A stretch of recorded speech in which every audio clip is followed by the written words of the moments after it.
The Montana sun blazed mercilessly overhead when Emma Rodriguez felt her knees buckle for the third time that morning. Behind her, the old brown cow named Bessie lowed mournfully, her udder heavy with milk that hadn't been properly relieved in 2 days. The rope around Emma's waist, tied to the cow's halter, had rubbed her skin raw through her faded cotton dress. But it was either drag the cow or lose the only thing of value she had left in this world. Before we jump back in, tell us where you're tuning in from.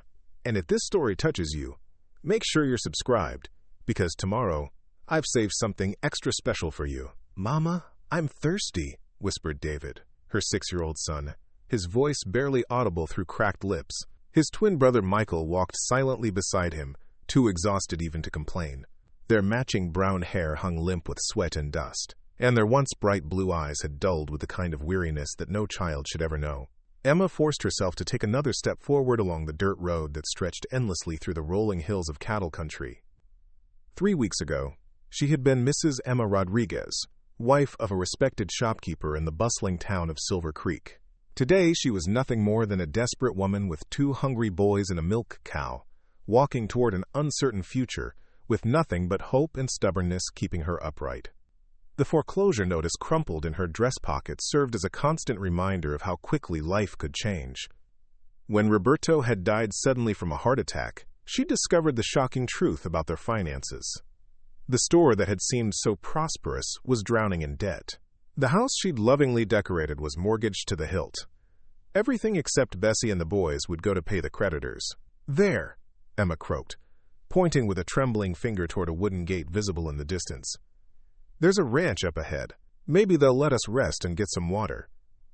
The weathered sign hanging crooked on the gate read, "Copper Creek Ranch" in faded red letters.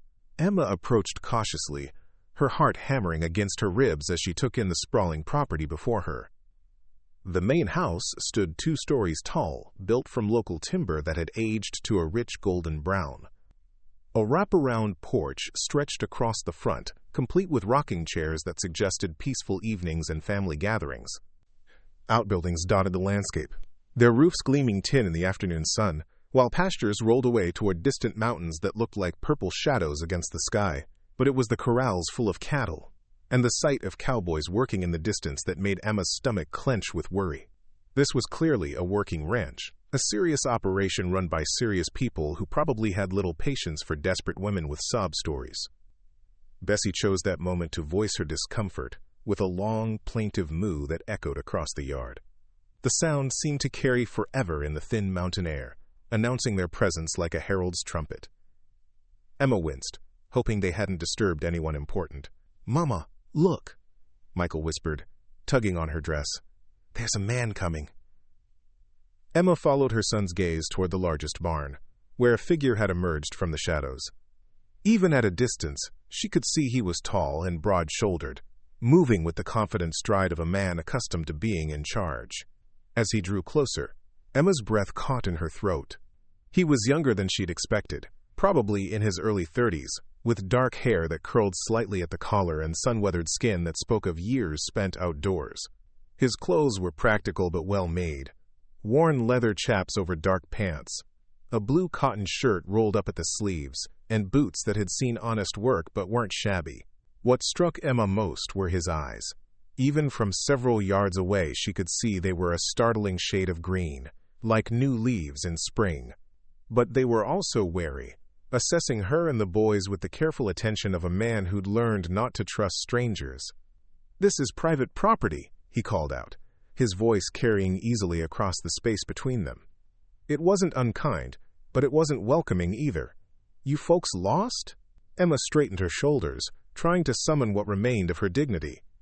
"I'm sorry to bother you, sir.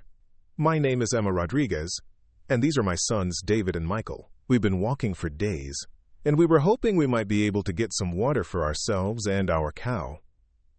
The man's eyes flickered to Bessie, who was now sniffing interestedly at a patch of clover near the gate. "That's quite a cow you've got there," he said, his tone neutral. "Not many folks travel with livestock these days." "She's all we have left," Emma said simply, the words carrying more weight than she'd intended. Something in her voice must have reached him, because his expression softened slightly, "Name's Thomas Mitchell," he said, stepping closer but maintaining a respectful distance. "I own this place. You said you've been walking for days?"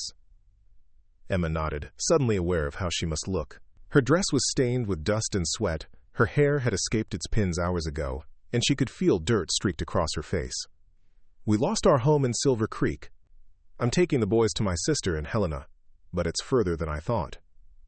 Thomas studied her for a long moment, his green eyes taking in details she couldn't hide. The worn soles of her shoes, the way the boys pressed close to her sides, the tremor in her hands that spoke of exhaustion and poor meals. "Helena's still a good 100 miles north," he said quietly. "That's rough country for walking, especially with children." "We'll manage," Emma said, lifting her chin. "We just need water, and then we'll be on our way." "I don't want to be any trouble." "Trouble," Thomas repeated, and something that might have been amusement flickered across his face. "Ma'am, when's the last time you milked that cow?" Emma felt heat rise in her cheeks. "Yesterday morning. I know she needs milking, but we haven't had proper facilities, and the boys need to keep moving during the cooler parts of the day." Thomas nodded toward Bessie, who was now looking distinctly uncomfortable. "She's going to get mastitis if she's not relieved soon. That'll make her sick, and then where will you be?" The truth of his words hit Emma like a physical blow. In her desperation to keep moving, to get her sons to safety, she'd been neglecting the very animal that represented their future security. Tears pricked at her eyes, but she blinked them back fiercely. She couldn't afford to break down now, not in front of this intimidating stranger. "I know," she whispered. "I just don't know what to do. I don't have proper equipment, and I can't carry milk while we're walking." Thomas was quiet for several heartbeats, studying the bedraggled group before him. Emma held her breath, waiting for him to tell them to move along, to take their problems elsewhere. Instead, he surprised her. "Can you churn butter?" he asked, suddenly. Emma blinked in confusion. "I'm sorry." "Butter," Thomas repeated, his eyes never leaving her face. "Can you make butter from cream?" "Yes," Emma said slowly, not understanding where this was leading. "I've been making butter since I was younger than my boys, but I don't see what that has to do with anything." Thomas glanced toward the house, then back at her. When he spoke again, his voice was carefully measured, as if he were weighing each word. "I've got a housekeeper, Mrs. Patterson, but she's getting on in years. Her hands aren't what they used to be, and churning butter has become difficult for her. The hands have been complaining about store-bought butter for months." Emma's heart began to beat faster, sensing an opportunity but afraid to hope. "What are you saying, Mr. Mitchell?" "I'm saying that if your cow gives good cream, and if you can turn that cream into butter, I might have a proposition for you." Thomas folded his arms across his chest, the gesture making his already impressive frame seem even larger. "You can stay if she gives cream for butter." The words hung in the air between them like a lifeline thrown to a drowning woman.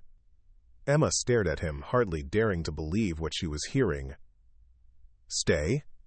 Here?" "Temporarily," Thomas added quickly, as if he were already regretting the offer. "Just until you get back on your feet. There's a small cabin behind the main house that's not being used. You and the boys could stay there in exchange for fresh butter and whatever other help you can provide around the place." David and Michael exchanged glances, their young faces brightening with the first hope they'd shown in weeks. Emma felt her knees go weak with relief, but she forced herself to think clearly. This was too good to be true. There had to be a catch. "Why would you help us?" she asked. "You don't know anything about us." Thomas looked uncomfortable with the question, his gaze shifting away from hers. "Let's just say I know what it's like to be down on your luck," he said gruffly. "Besides, we really do need the butter." Preparing and narrating this story took us a lot of time, so if you are enjoying it, subscribe to our channel, it means a lot to us. Now back to the story. It wasn't the whole truth, Emma could tell, but she was in no position to demand complete honesty from a stranger who was offering them shelter. What about Bessie? Where would she stay? "There's a small pasture behind the cabin with a lean-to for shelter. She'll be comfortable there. Thomas paused, then added, "The first thing we need to do is get her milked and see what kind of cream she produces. If it's good, we have a deal. If not—" He shrugged, leaving the alternative unspoken. Emma's throat constricted with emotion. After weeks of rejection and closed doors, here was someone willing to give them a chance. "Mr. Mitchell, I don't know how to thank you." "Don't thank me yet," Thomas said dryly. "Wait until you see the cabin. It hasn't been lived in for a while." He turned and began walking toward the barn, apparently expecting them to follow. Emma untied the rope from around her waist and took hold of Bessie's lead rope instead, urging the cow forward. The boys flanked her on either side, their exhaustion temporarily forgotten in the excitement of this unexpected turn of events. The barn was even more impressive up close than it had appeared from the gate.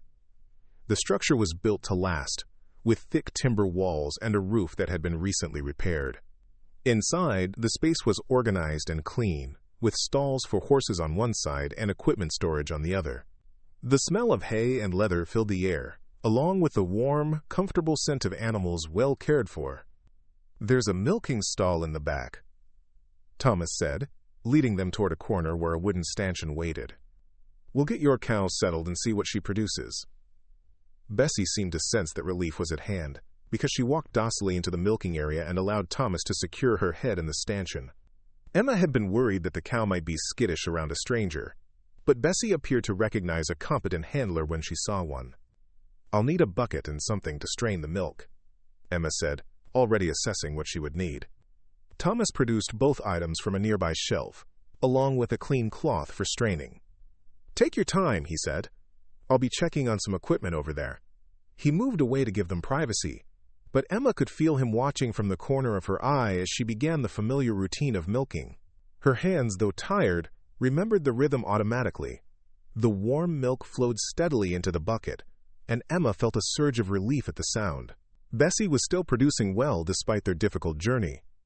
David and Michael watched the process with fascination.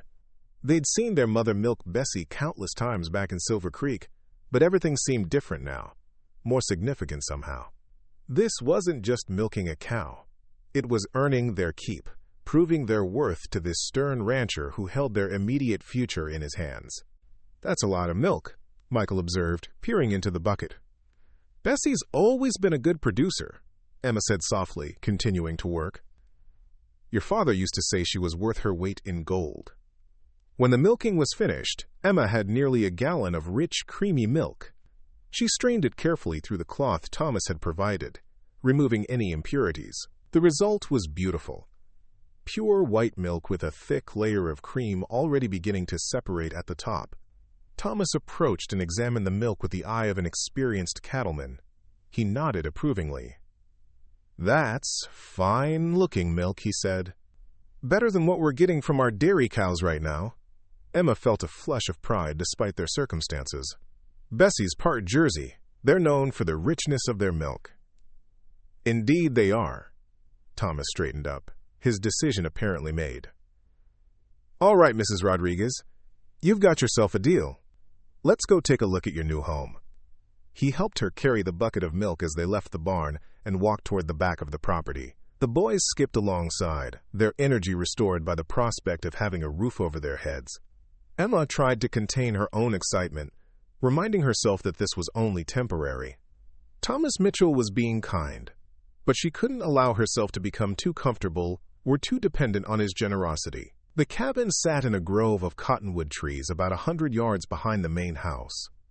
It was smaller than Emma had expected, but it looked solid and well built. The logs had been chinked recently, and the roof appeared to be in good repair. A small porch stretched across the front, complete with a wooden bench that looked handmade. "It's not much," Thomas said, producing a key from his pocket. "Like I said, it hasn't been lived in for a while." He unlocked the door and pushed it open, stepping aside to let Emma enter first. The interior was dim after the bright sunlight outside, and it took her eyes a moment to adjust.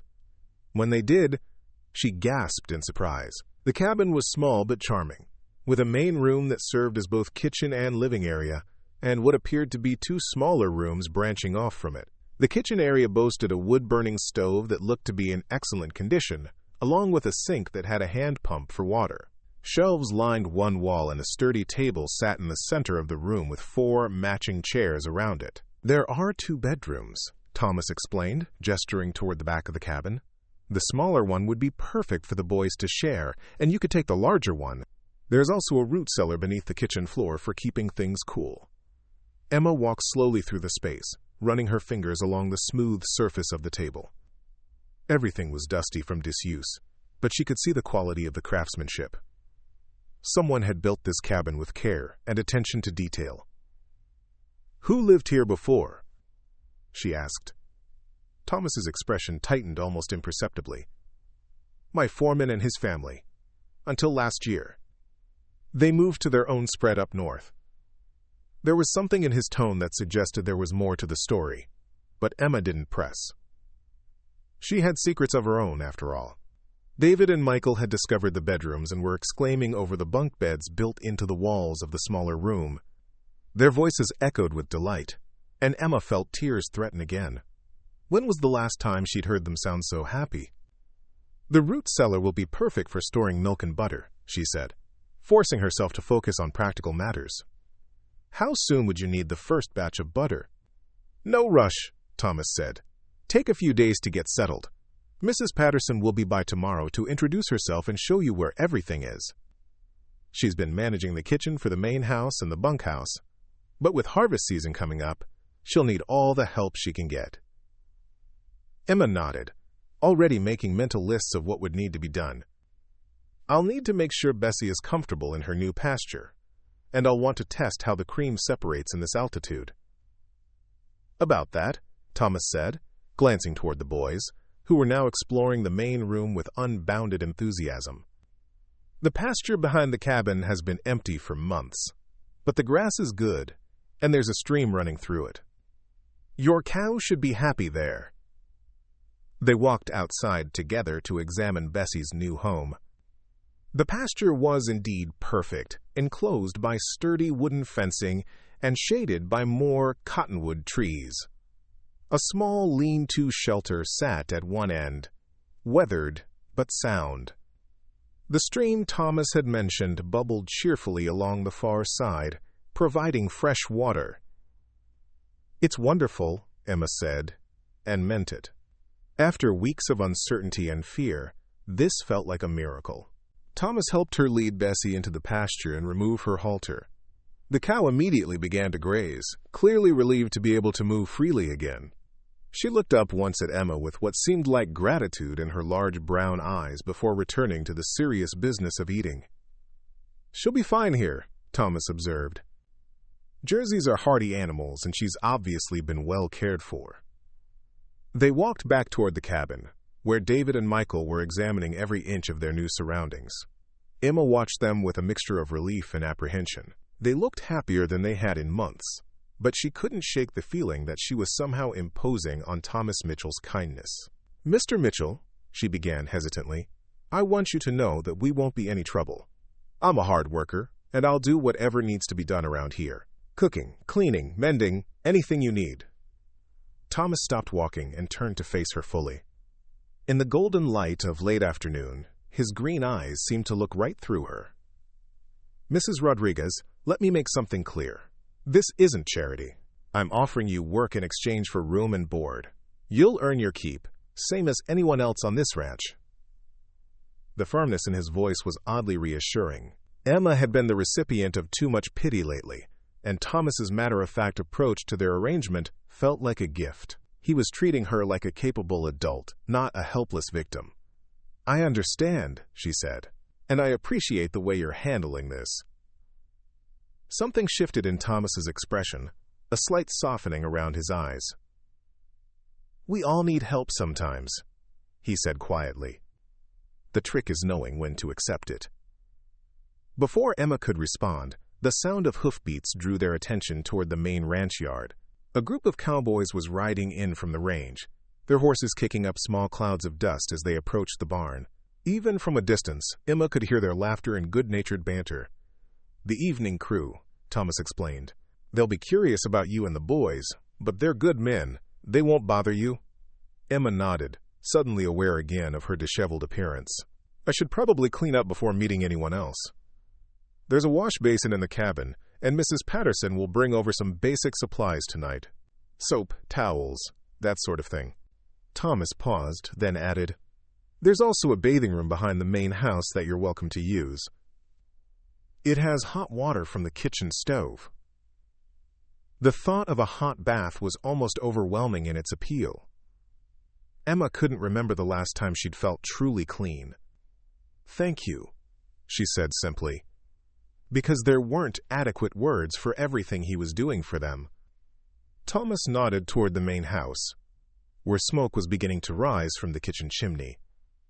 Supper's at 6 for anyone who wants to eat with the crew. You're welcome to join us, or Mrs. Patterson can bring something over to the cabin if you'd prefer privacy tonight. Emma looked at her sons, who were now sitting on the cabin steps sharing some secret conversation. They looked so young and vulnerable, despite their recent hardships. I think we'd prefer to eat alone tonight, if that's not too much trouble. It's been a long day. No trouble at all. Thomas touched the brim of his hat in a gesture that seemed old-fashioned and courtly. I'll see you tomorrow, Mrs. Rodriguez. Welcome to Copper Creek Ranch. He turned and walked away with that same confident stride, leaving Emma standing in front of her new home with her heart full of gratitude and hope. For the first time in months, she allowed herself to believe that things might actually work out. As the sun began to set behind the mountains, painting the sky in shades of pink and gold, Emma called her sons inside to explore their new home properly. The cabin felt different now that it was theirs. Even temporarily, it felt like the first step toward building a new life. That night, after Mrs. Patterson had delivered supplies and a hearty supper of stew and fresh bread, Emma tucked the boys into their bunk beds and sat on the porch to watch the stars emerge. The silence was profound after weeks of sleeping beside noisy roads and in crowded travelers' lodges. Somewhere in the distance, she could hear cattle lowing softly and the occasional nicker of horses settling for the night. These were peaceful sounds, the sounds of a working ranch where everything had its place and purpose. For now, at least, she and her sons had a place and purpose too. Tomorrow she would begin the work of earning her keep, of proving that Thomas Mitchell's faith in them wasn't misplaced. She would turn Bessie's rich cream into butter that would satisfy even the most demanding cowboy's palate. She would show him that Emma Rodriguez was a woman who paid her debts and kept her promises. But tonight, she simply sat in the gathering darkness and allowed herself to feel grateful. They had shelter, they had safety, and they had hope. After everything they'd been through, that felt like a miracle in itself. Inside the cabin, David and Michael's whispered conversations gradually gave way to the deep breathing of exhausted children finally able to sleep without fear. Emma remained on the porch a while longer, watching the lights in the main house windows and thinking about the man who had given them this chance. Thomas Mitchell was clearly more than he appeared to be. There had been something in his eyes when he looked at her sons, a recognition or understanding that suggested he knew more about loss and hardship than he'd admitted. Whatever his reasons for helping them, Emma was grateful beyond words. She would make sure he never regretted his decision to let them stay. Tomorrow, she would begin the process of rebuilding their lives, one batch of fresh butter at a time. The rooster's crow pierced the Montana dawn like a bugle call, rousing Emma from the deepest sleep she'd enjoyed in weeks. For a moment she lay still in the unfamiliar bed, disoriented by the absence of road noise and the presence of actual walls around her.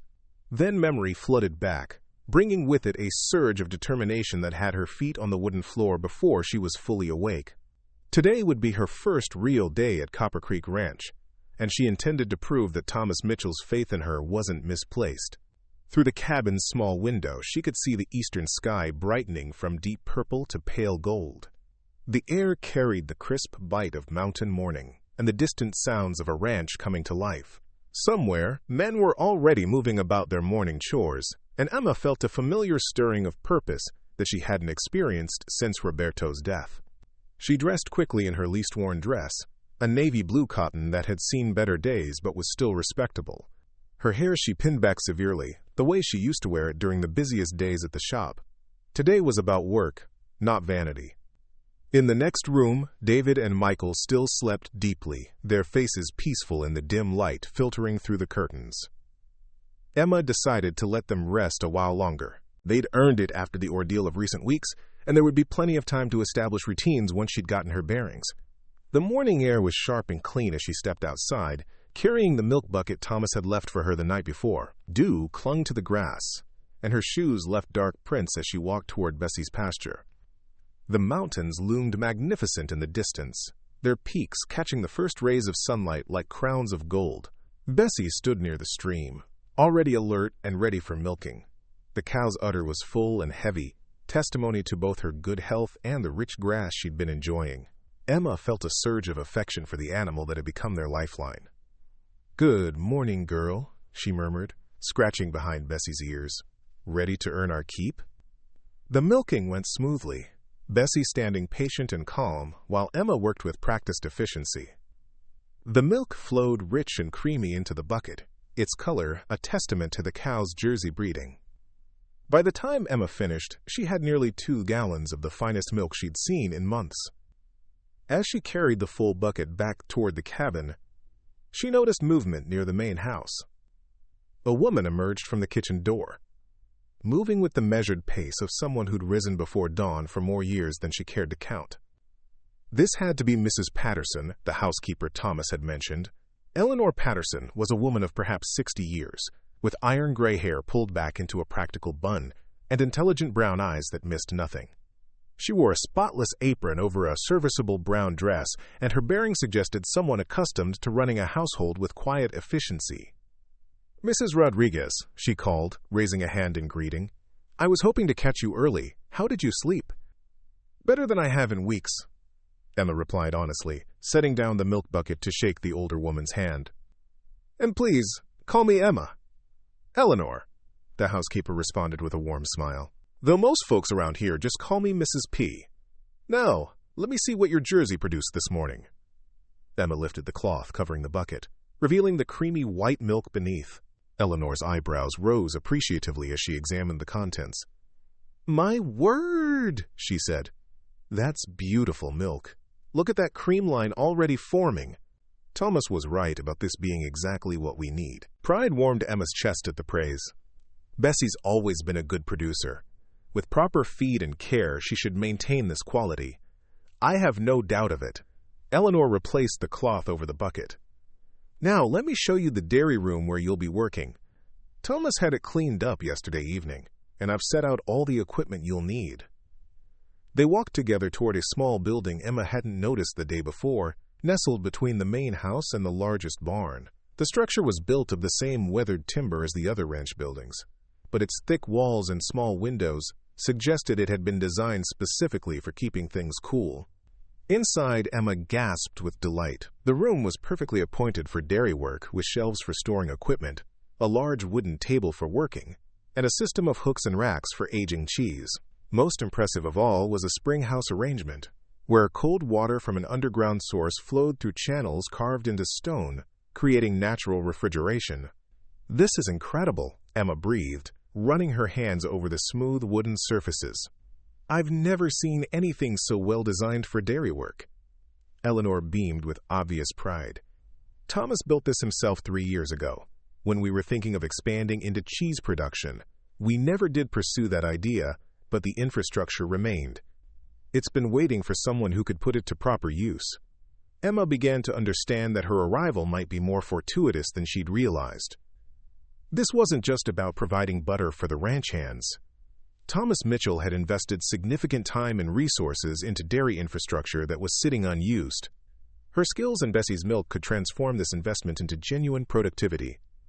"How much butter would you need?" she asked, already calculating quantities in her head.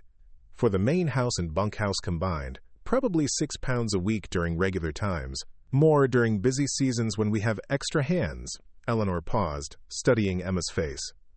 "Do you think your cow can handle that kind of production?" Emma nodded confidently. "Easily. Bessie typically produces 3 to 4 gallons of milk daily when she's well fed. That should yield at least 4 pounds of butter every other day, more if the cream content stays as high as it is now." "Wonderful!"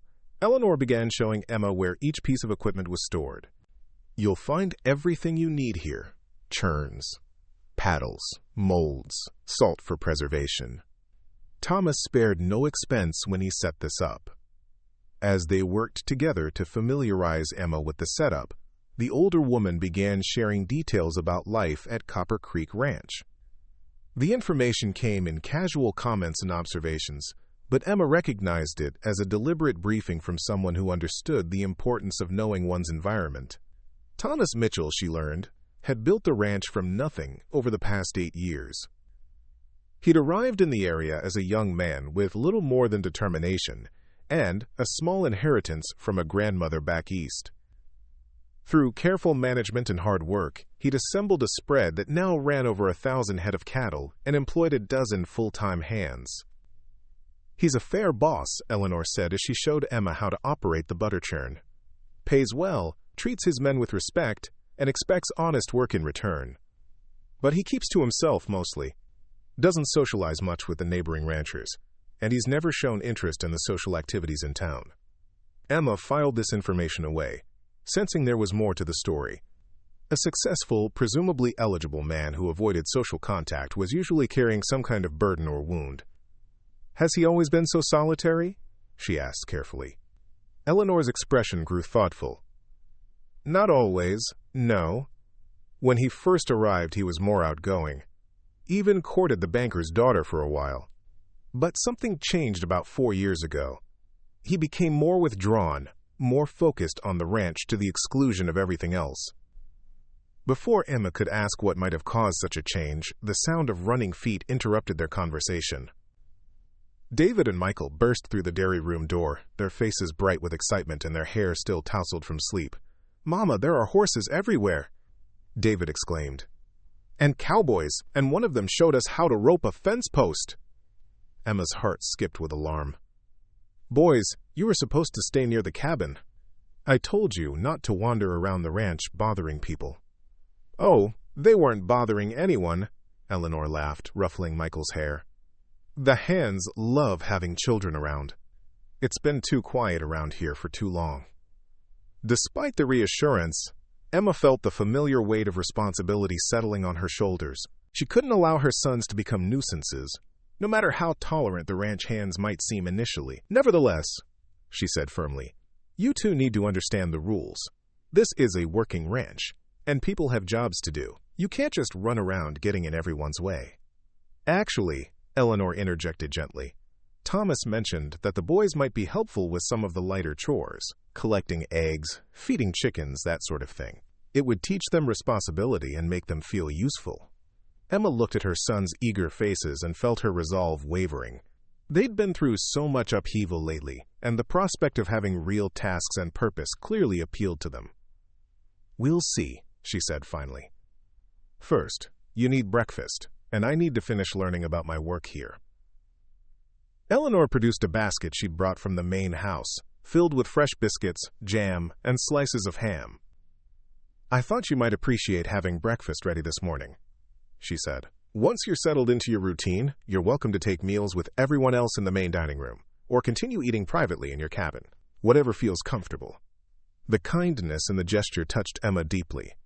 After weeks of suspicious stares and reluctant charity, being treated with simple human decency felt like a gift. They ate breakfast together in the dairy room, Eleanor entertaining the boys with stories about the various ranch animals, while Emma continued to absorb information about her new responsibilities. The work seemed manageable, even pleasant, and she found herself looking forward to the challenge of producing butter that would meet the standards of this well-run operation. "There's one more thing," Eleanor said as they finished eating. "Thomas mentioned that you might be willing to help with other kitchen duties during busy times. We'll be starting the autumn cattle drive next week, and there will be extra mouths to feed." Emma nodded immediately. "Of course. I'm grateful for any work you can give me." "Excellent. The hands will appreciate having someone who can cook properly. I do my best, but I'm getting too old to manage large meals 3 times a day during busy seasons." As they prepared to leave the dairy room, Emma caught sight of Thomas Mitchell through the window. He was working with a horse in the main corral, his movements patient and sure as he guided the animal through its paces. Even from a distance, she could see the concentration on his face and the easy confidence with which he handled the powerful animal. "He's a good horseman," Eleanor observed, following Emma's gaze. "One of the best I've ever seen. Has a way with animals that's almost uncanny." Emma found herself watching the interplay between man and horse with fascination. There was something almost hypnotic about Thomas's calm authority and the horse's gradual acceptance of his guidance. It spoke to a patience and understanding that seemed at odds with his sometimes brusque manner with people. "He's been up since before dawn working with that one," Eleanor continued. "It's a new horse, and he won't let anyone else handle the breaking. Says it's too dangerous for the hands." The consideration implicit in this comment added another layer to Emma's growing understanding of her employer. Thomas Mitchell might keep his distance from people, but he clearly cared about their welfare. "Come on," Eleanor said, gathering the breakfast things. "Let me show you the kitchen where you'll be helping. The boys can come along and meet Cookie, our regular cook. He'll probably put them to work peeling potatoes or some such." The main house kitchen was a marvel of efficiency and organization. The room was large and well lit, with 2 massive stoves, extensive counter space, and storage areas for everything from flour barrels to hanging sides of bacon. It was clearly designed to feed large numbers of people with minimal fuss. Cookie turned out to be a grizzled man of perhaps 50 years, with arms like tree trunks and a surprisingly gentle manner with David and Michael. His real name was William Foster, but no one had called him anything but Cookie for so many years that even he seemed to have forgotten his given name. "So you're the butter lady," he said, looking Emma up and down with frank assessment. "Mrs. P says you can cook as well as churn." "I can hold my own in a kitchen," Emma replied carefully, unsure whether she was being welcomed or challenged. Cookie's weathered face cracked into a grin. "Good thing, because come next week, we'll be feeding 20 hungry cowboys 3 times a day, plus whatever neighbors show up to help with the drive. Think you can handle that kind of pressure?" Emma felt a familiar surge of confidence. This was territory she understood. "I've cooked for large groups before." "What kind of menu are you planning?" For the next hour, Emma found herself deep in discussion with Cookie about meal planning, quantities, and logistics. It became clear that the old cook was genuinely relieved to have competent help, and his initial gruffness gave way to respectful collaboration as they worked through the challenges of feeding a cattle drive. David and Michael, meanwhile, had been recruited to help with various small tasks around the kitchen. They swept floors, sorted utensils, and listened wide-eyed to Cookie's stories about life on the range. Emma watched them from the corner of her eye, noting how they seemed to bloom under the attention and sense of purpose. "Your boys are good workers," Cookie observed during a quiet moment. "Reminds me of myself at that age, always wanting to help with whatever the adults were doing." "They've had to grow up quickly," Emma said softly. "Perhaps too quickly." "Nothing wrong with children learning responsibility," Cookie replied. "Builds character. These 2 have good instincts." The morning flew by in a whirlwind of planning and preparation. Emma learned the layout of the kitchen, memorized the locations of supplies, and began to understand the rhythms of ranch life. Meals were substantial and frequent, designed to fuel men who worked from dawn to dusk in challenging conditions. Around midday, Thomas appeared in the kitchen doorway, his hat in his hands and his dark hair slightly damp with sweat from his morning's work. Emma felt an unexpected flutter in her stomach at the sight of him, a reaction that caught her completely off guard. "Ladies," he said, nodding to Emma and Eleanor. "Cookie, how's the new help working out?" "She'll do fine," Cookie said gruffly, knows her way around a kitchen, and she's not afraid of hard work. The boys are handy too. Thomas's gaze found David and Michael, who were carefully arranging clean dishes on shelves under Cookie's supervision. Something in his expression softened as he watched them work. "Good to hear," he said. "Mrs. Rodriguez, do you have everything you need for the butter production?" "Yes, thank you." "Mrs. Patterson showed me the dairy room this morning.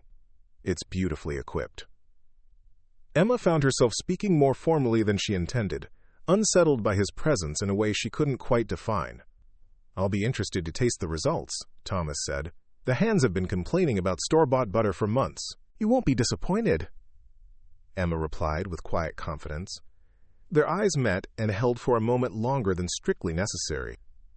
Emma felt heat rise in her cheeks and looked away, busying herself with arranging items on the counter that didn't need arranging. "Well, Thomas said after a pause that seemed to stretch uncomfortably. "I'll let you get back to work. Thank you for taking on the extra kitchen duties, Mrs. Rodriguez. It's a real help." He settled his hat back on his head and departed, leaving Emma with the distinct impression that he'd wanted to say something more but had thought better of it. "That man," Eleanor said with a knowing look, "has been working himself too hard for too long. It's good to see him taking an interest in domestic arrangements for a change." Emma wasn't sure how to respond to this observation, so she focused on helping Cookie plan the evening meal. But she found her thoughts drifting repeatedly to the brief encounter with Thomas, and the way his green eyes had seemed to look right through her defenses. The afternoon passed in a blur of productive activity. Emma began her first batch of butter, carefully skimming cream from the morning's milk and working it in the churn until it reached the proper consistency. The process was meditative and familiar, and she found herself relaxing into the rhythm of work that she understood and could take pride in. David and Michael spent their time exploring the ranch under Eleanor's watchful eye, meeting the various animals and learning about their care. They returned to the dairy room periodically to report their discoveries, their faces glowing with the kind of excitement that only came from new experiences and adventures. "Mama, there are baby calves in the south pasture," David announced during one such visit, "and Mrs. P says we might be able to help feed them." "If you're very careful and do exactly what you're told," Emma cautioned, though she couldn't help smiling at their enthusiasm. "We will," Michael promised solemnly. "Mr. Cookie says that working with animals teaches you to be responsible." Emma felt a pang of gratitude toward the ranch hands who were taking such care with her sons. After months of adults who saw David and Michael as burdens or complications, being around people who valued their potential contributions was healing for all of them. As the sun began to sink toward the western mountains, Emma put the finishing touches on her first batch of Copper Creek Ranch butter. The result was beautiful. Pale yellow, perfectly smooth and rich with the flavor that only came from high-quality cream properly handled. She wrapped individual portions in clean cloths and arranged them in the cold storage area, then stepped back to admire her work. It felt good to be producing something valuable again, to be contributing rather than simply surviving. "That's fine-looking butter," a voice said behind her. Emma turned to find Thomas standing in the dairy room doorway, his workday apparently finished. He'd changed from his working clothes into a clean shirt and dark trousers, and she noticed that he'd made an effort to comb his hair back from his forehead. "Thank you," she said, pleased by his approval. "Would you like to try some?" Thomas approached the cold storage area and examined the wrapped portions with the attention of someone who understood quality. "May I?" Emma nodded, unwrapping one of the portions and offering it to him along with a clean knife. Thomas cut a small piece and tasted it thoughtfully, his expression serious as he evaluated the flavor and texture. "This is excellent," he said finally. "Better than anything we've had in months. The hands are going to be very pleased." Emma felt warmth spread through her chest at the genuine appreciation in his voice. "I'm glad it meets your standards." "It exceeds them," Thomas replied. He paused, seeming to struggle with something, then added, "Mrs. Rodriguez, I want you to know that I don't offer work lightly. When I said you could stay, it was because I believed you could handle the responsibilities. This confirms that my judgment was sound." The formal way he spoke suggested that praise didn't come easily to him, which made it all the more meaningful. Emma found herself studying his face, noting the way the late afternoon light emphasized the strong line of his jaw and the small scar above his left eyebrow that spoke of some long-ago accident or altercation. "I appreciate your faith in me," she said softly, "and your willingness to give us this chance." "We all deserve second chances," Thomas said, his voice carrying an undertone that suggested personal experience with the concept. Before Emma could respond, the sound of running feet announced the arrival of David and Michael, their faces flushed with excitement and their clothes bearing testimony to an afternoon spent in close contact with various farm animals. "Mama, look what we learned," David exclaimed, demonstrating an elaborate series of motions that was apparently related to roping techniques. "And we helped feed the chickens," Michael added proudly. "Mrs. P says we're natural-born ranchers." Thomas watched the boys' animated demonstration with what Emma realized was genuine interest rather than polite tolerance. "Is that so?" he said seriously. "Well, natural-born ranchers need to know about more than just roping. Can you tell me what the most important rule is when working with animals?" Both boys grew thoughtful, clearly taking the question seriously. Always be gentle, David offered. Always pay attention, Michael suggested. Both good answers, Thomas said, nodding approvingly. But the most important rule is safety first. Animals are stronger than we are, and even gentle animals can accidentally hurt someone if you're not careful. He knelt down to bring himself to their eye level, his manner patient and instructive. Would you like me to teach you some basic safety rules for working around the ranch? Emma watched this interaction with growing amazement. The stern, somewhat distant rancher was revealing himself to be surprisingly good with children, speaking to David and Michael as if their questions and interest mattered genuinely. Yes, sir, both boys chorused, their faces bright with eagerness. All right then. First lesson. Never approach a horse from behind. Always let them see you coming. Thomas began walking them through basic safety protocols, his explanations clear and age-appropriate. Emma found herself studying him with new eyes as he patiently answered her son's questions and demonstrated proper techniques for approaching different animals. There was a natural teaching ability in his manner, and a kindness that he seemed to keep carefully hidden most of the time. You're very good with them, she said quietly, when the boys had run off to practice their new knowledge on some long-suffering barn cats. Thomas straightened, his expression becoming more guarded. Children deserve to be taken seriously, he said. Too many adults forget what it was like to be curious about everything.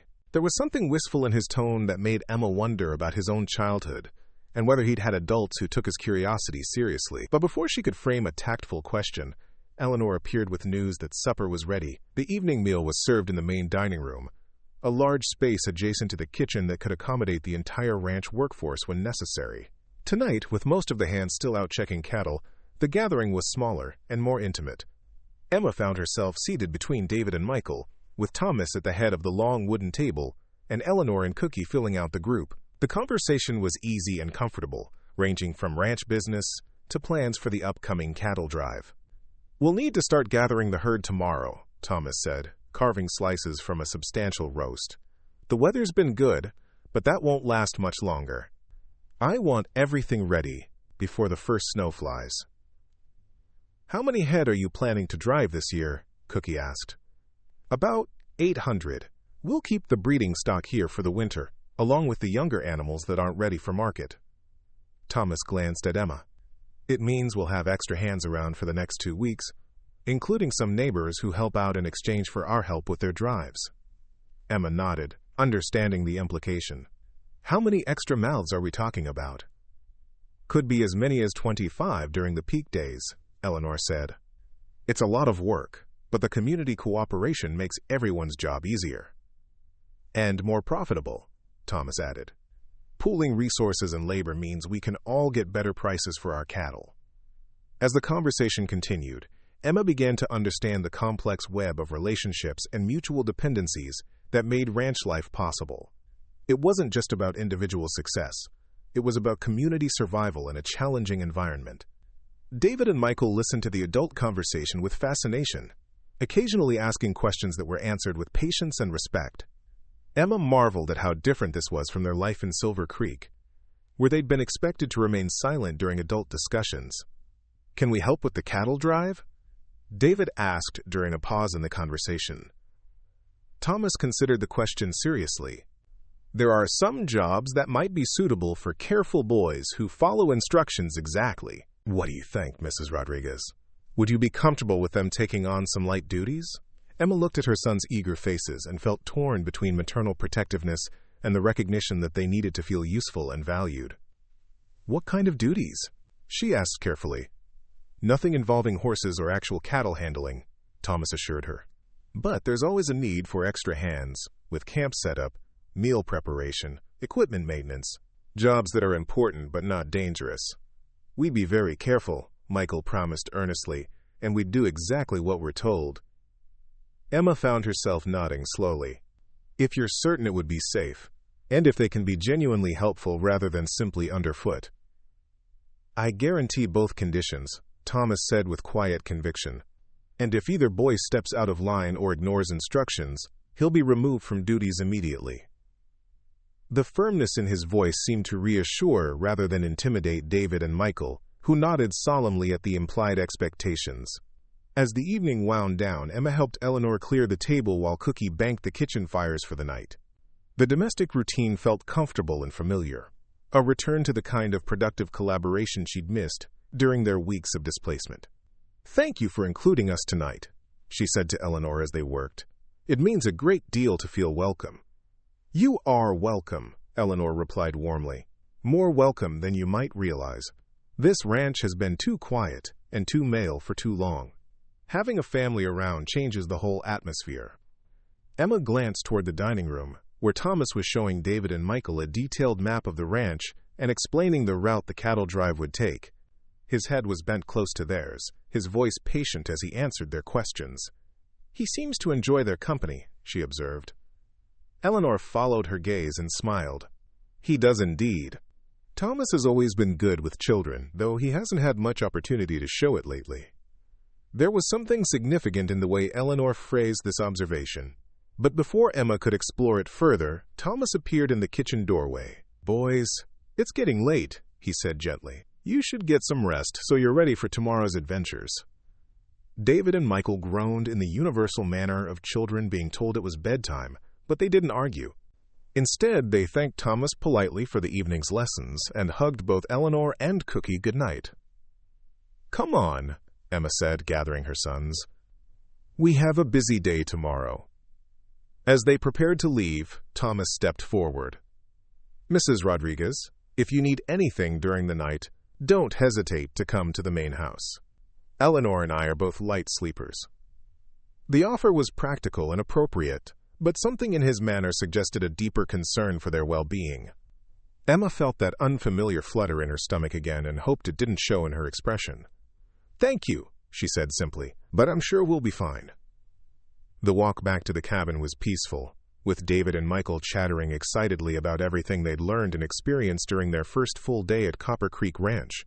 Emma listened with half her attention while the other half replayed moments from the evening, particularly those involving Thomas Mitchell. He was proving to be a far more complex man than she'd initially assumed.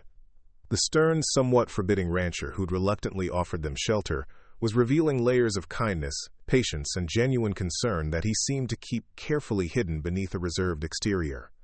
As she tucked her sons into their bunk beds and listened to their prayers, Emma found herself wondering what had happened to make Thomas Mitchell so wary of letting people see his gentler nature. Whatever it was, she sensed it had left him as guarded and wounded as she had been when they'd arrived at his gate. Later, as she sat on the cabin porch listening to the peaceful sounds of the ranch settling for the night, Emma reflected on the unexpected turn their lives had taken. 24 hours ago, they'd been homeless wanderers with an uncertain future. Tonight, they had shelter, purpose, and the beginning of something that felt like belonging. It was more than she had dared to hope for, and she was determined not to take it for granted. Whatever challenges lay ahead, she would meet them with the same determination that had carried them this far. For David and Michael's sake, and perhaps for her own as well, she would make this arrangement work. In the distance, she could see a light still burning in what she assumed was Thomas's study or office.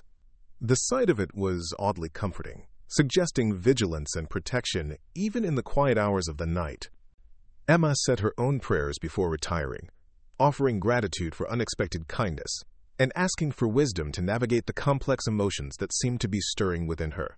Change was coming to Copper Creek Ranch. She could feel it in the air like the promise of weather. The question was whether it would bring the kind of future she could build a life around, or simply another chapter in their ongoing story of displacement and loss. Only time would tell, but for tonight, surrounded by the peaceful sounds of a working ranch and the security of 4 solid walls, Emma allowed herself to hope that their wandering days might finally be over. The autumn wind howled across Copper Creek Ranch with unusual ferocity, rattling windows and driving leaves in spiraling dances across the yard. Emma stood at the dairy room window watching the storm build over the mountains while her hands worked automatically at the butter churn. 3 weeks had passed since the cattle drive. 3 weeks of falling into comfortable routines and growing closer to the people who had become her unexpected family. The drive itself had been a tremendous success, with Emma's cooking earning praise from every cowboy who tasted her meals. David and Michael had proven themselves reliable helpers, and Thomas had begun including them in more ranch activities. Most evenings now found them gathered around the main house table, sharing meals and easy conversation that felt as natural as breathing. But today felt different. There was tension in the air that had nothing to do with the approaching storm. Emma had noticed Thomas's mood darkening over the past few days, his usual reserved demeanor becoming almost cold. He spoke only when necessary, avoided eye contact, and seemed to find reasons to be elsewhere whenever she entered a room. Even the boys had noticed, asking her privately why Mr. Thomas seemed angry with them.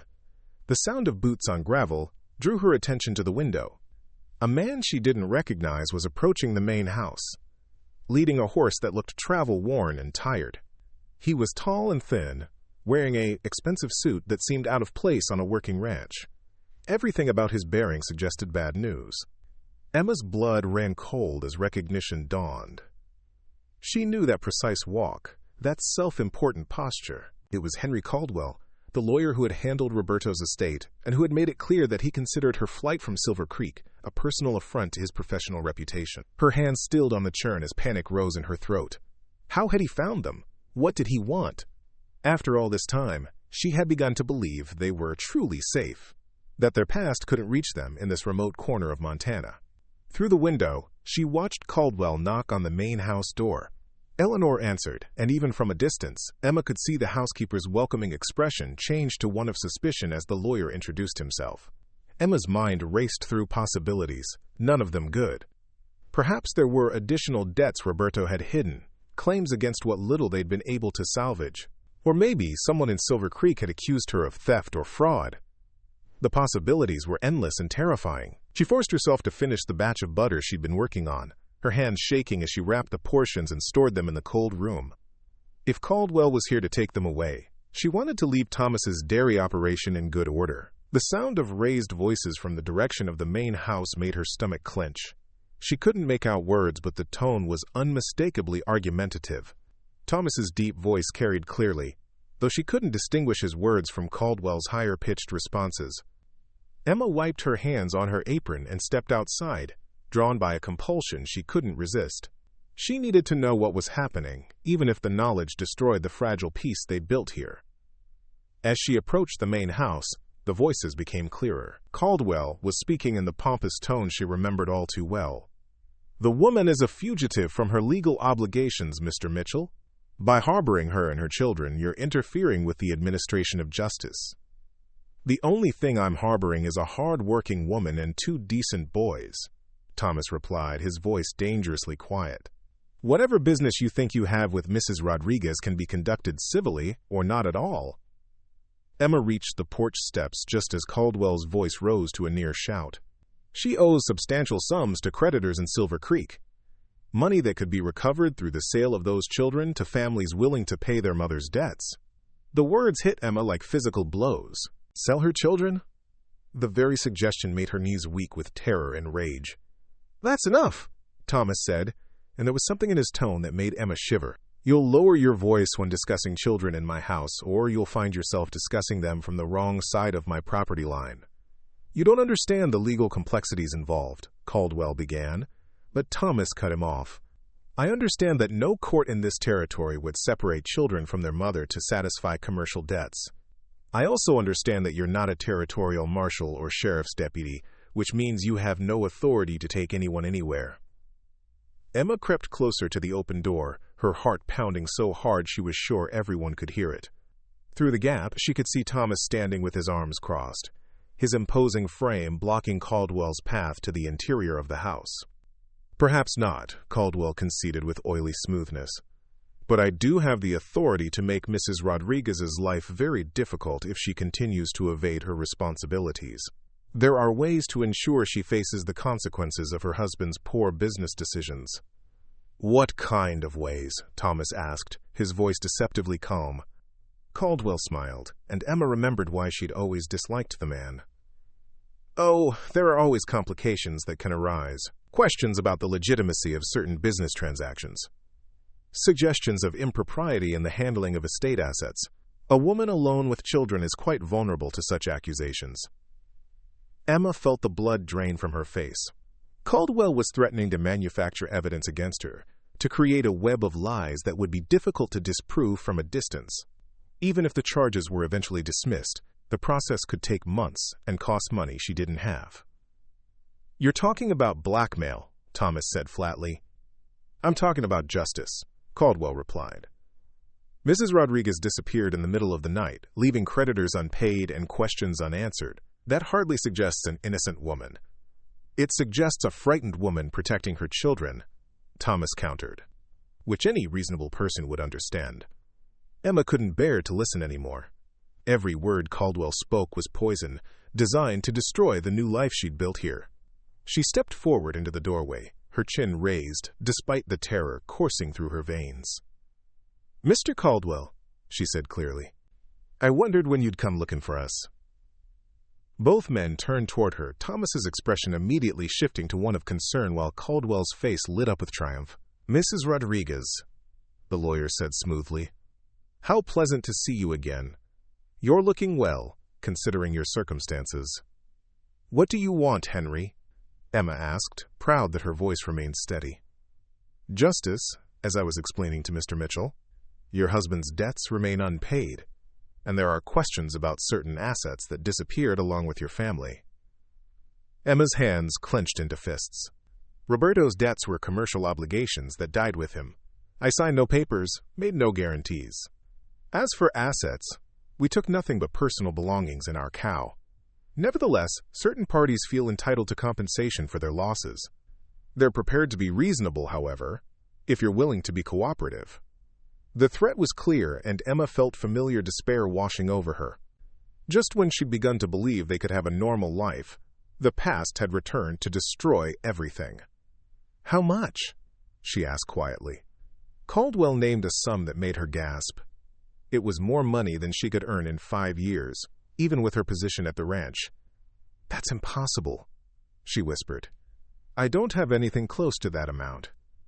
"Then perhaps we should discuss alternative arrangements," Caldwell said, his gaze drifting meaningfully toward the main house where David and Michael could be heard playing in the kitchen.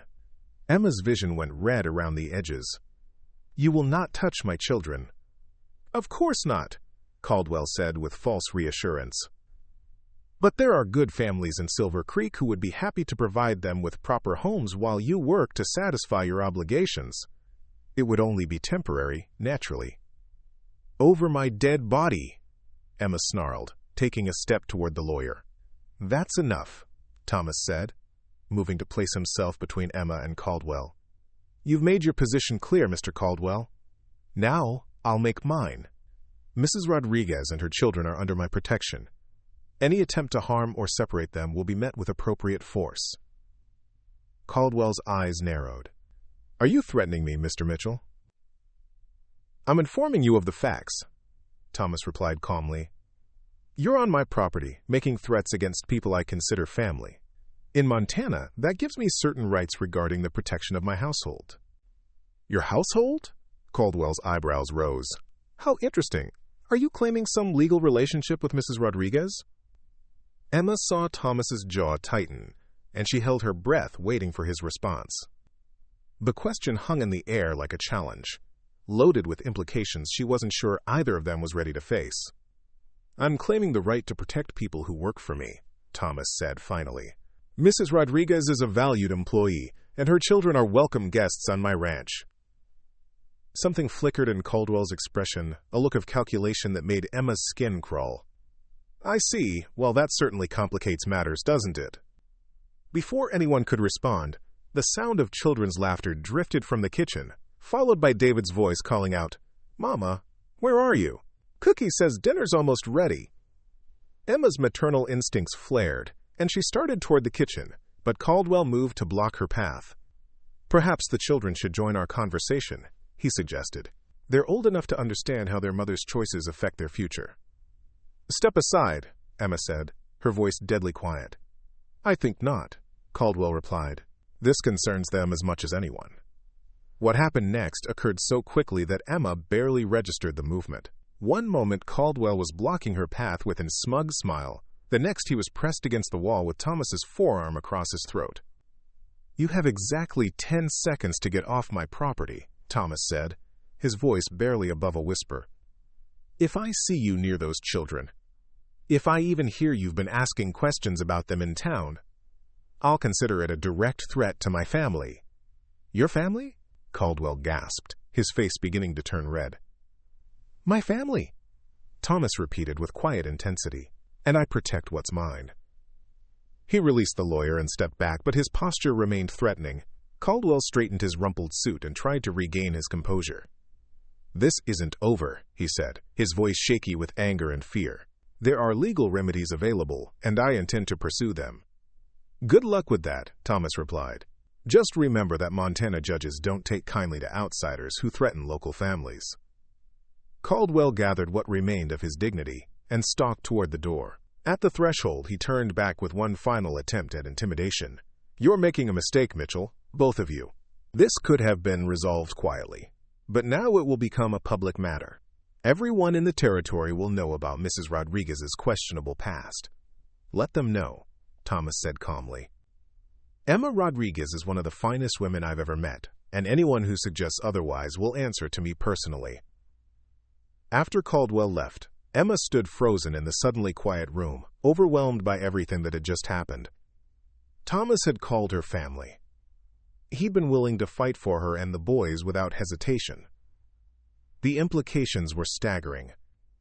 "Emma," Thomas said gently, and she realized she was shaking. "I'm sorry," she whispered. "I never meant for this to follow us here. I should take the boys and leave before that man can cause you any trouble." "You're not going anywhere," Thomas said firmly. "This is your home." Emma looked up at him through tears she hadn't realized were falling. "Thomas, you don't understand what you're risking. Caldwell has connections, money, influence. He can make life very difficult for you." "Let him try," Thomas replied. "Emma, I need to tell you something. I should have said it weeks ago, but I was afraid of complicating things." He moved closer, his hands rising to cup her face gently. "I've fallen in love with you. With your strength, your kindness, the way you've brought life back to this ranch. I love watching you with the boys, love the sound of your voice in my kitchen, love knowing you'll be here when I come home from the range." Emma's breath caught. "Thomas, I know it's sudden, and I know your situation is complicated. But that man was right about one thing, Emma. I do consider you family. You and David and Michael. I want to make it official." Before Emma could respond, the kitchen door burst open, and David and Michael tumbled into the room, their faces bright with excitement. "Mama, Cookie made apple pie," David announced. "And he says we can have extra portions if we help with the dishes." They stopped short when they saw the adults' serious expressions and Emma's tear-streaked face. "What's wrong?" Michael asked, his voice small with concern. Emma knelt down to gather her sons close, her heart overflowing with love and gratitude and hope she'd been afraid to feel. "Nothing's wrong, sweetheart," she said softly. "In fact, everything might be exactly right." She looked up at Thomas, who was watching the three of them with such tenderness that it took her breath away. "Yes," she whispered. "Yes?" Thomas asked, as if he couldn't quite believe what he was hearing. "Yes to everything," Emma said more clearly. "Yes to staying, yes to being family, yes to whatever you're asking me." Thomas's face transformed with joy, and he knelt down beside them, gathering all three of them into his strong arms. "Does this mean you're going to be our new papa?" David asked with the directness that only children possessed. "If you'll have me," Thomas replied solemnly. "Yes!" both boys shouted simultaneously, throwing their arms around his neck. Later that evening, after the boys had been tucked into bed with promises that tomorrow would bring discussions about moving into the main house permanently, Emma sat with Thomas on the cabin porch, her hand clasped in his. "What about Caldwell?" she asked. "He won't give up easily." "Let me worry about Henry Caldwell," Thomas said, his voice carrying a confidence that soothed her fears. "I have connections too, Emma. Friends in territorial government, judges who owe me favors, business partners who don't appreciate threats against their associates." Emma squeezed his hand. "I can't believe this is real. Yesterday I was just your employee, and now you're the woman I'm going to marry. Thomas finished. "The mother of my children, the heart of my home."